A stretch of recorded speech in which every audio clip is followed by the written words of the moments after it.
keeper woke to the sound of waves beating the rock wall that ringed the peninsula. Dusk was approaching, and the thinning air sat crisp in his lungs.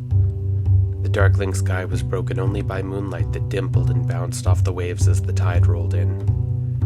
The keeper stretched and folded the blanket, placing it at the foot of his bed where it could be easily unfurled at the end of a long night.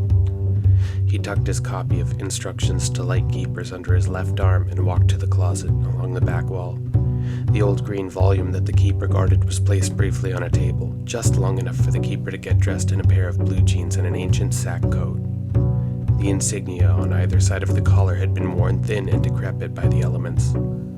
They'd been replaced countless times over the many years that the coat had been in service. It was quite possible that the uniform had seen more owners than it had been mended over the course of its life, the keeper thought to himself as he realized that he had popped yet another button that would need to be replaced. He opened a box at the back of the closet that was filled with replacement buttons. He took one and dropped it into his pocket with his Zippo. The wind started to moan against the walls of the cabin, and the keeper made his way through the kitchen and slipped his boots on, making sure to keep his tome at arm's reach. He reached over for his coffee mug and cap.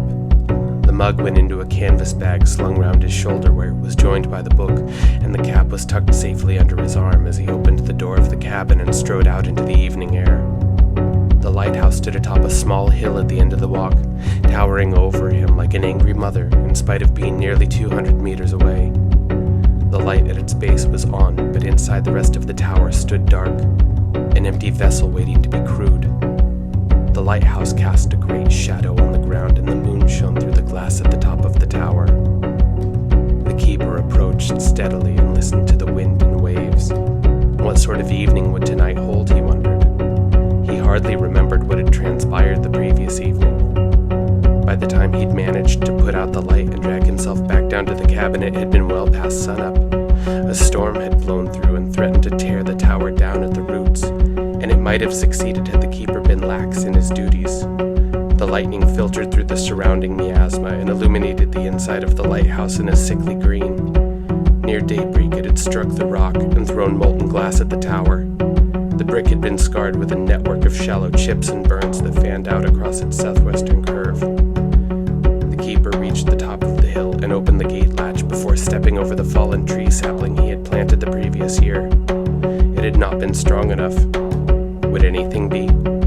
Nothing stood here except for the tower.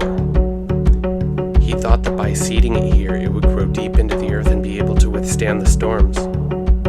He was wrong.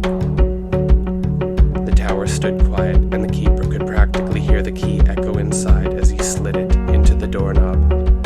The door squealed open and closed, as it did every night. The time to stand watch had come again.